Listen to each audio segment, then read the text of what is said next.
table.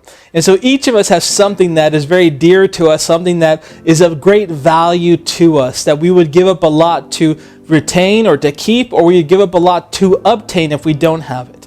You know, perhaps there's a comic book. Man, if you found out this comic book, you would sell everything for it. Or perhaps a baseball card or something else that perhaps you're pursuing right now that's of great worth that you would sell almost everything for. Now that might sound familiar because it's in the Bible here, but the possession is something very different. So let's look at Matthew chapter 13, verse 45 and 46. It says, "Again, the kingdom of heaven is like a merchant seeking beautiful pearls, who, when he had found one pearl of great price, went and sold all that he had and bought it." So here is a guy who searches for pearls. He's a merchant. This is what he does for a living. He goes after pearls. I'm sure this guy's found great many pearls, but remember, this is a parable.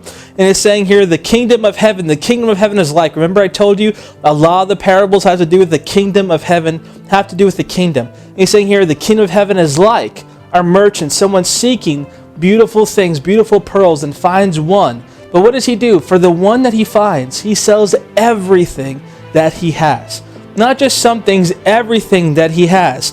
Sold all that he had to buy them. He realized how amazing and the value of that pearl. Now, I wonder if this guy was not seeking pearls, would he even know the value of this? Right? Have you ever seen those antique roadshow or, where people find stuff in their garage and they're worth so much money? I'll be honest, sometimes I feel like us as Christians, that's really what it's like for us. We have something inside of us that's worth so much more than what we realize, but we really don't know the worth. We really don't understand. And we have to start looking like this person, like this merchant who's looking for pearls. Are you looking for something better?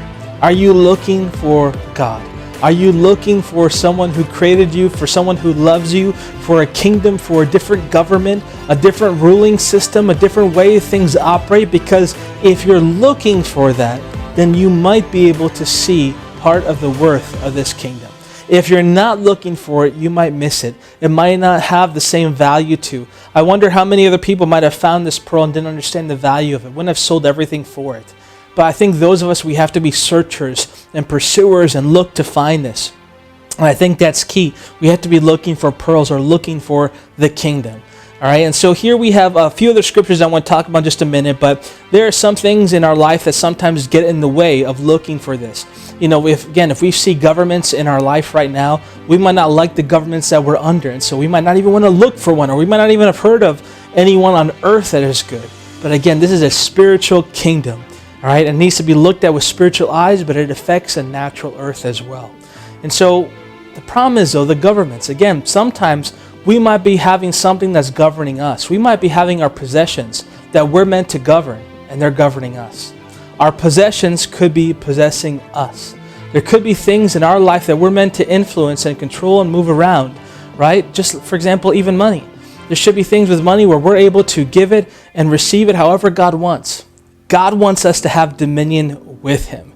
He doesn't want us to be operating and being dominated by other things in our life. But there are things that dominate us. There are three specific things that I want to mention right now. That's money, time, and things.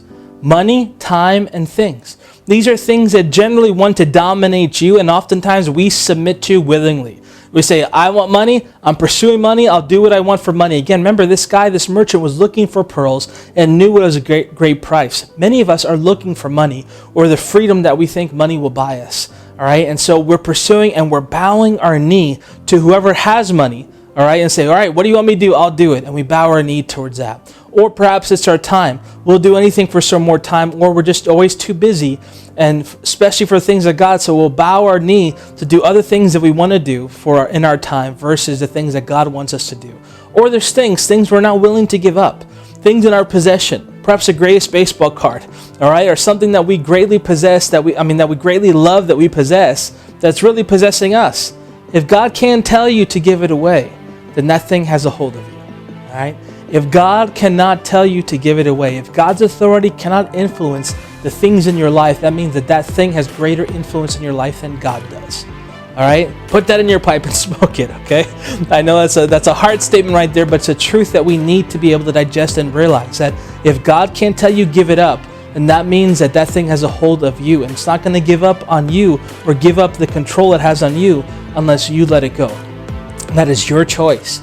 but you can let it go through God's grace and God's help if you want to. Start off by praying like that, saying, God, I need your help. This thing has a hold of me, and I want to release it.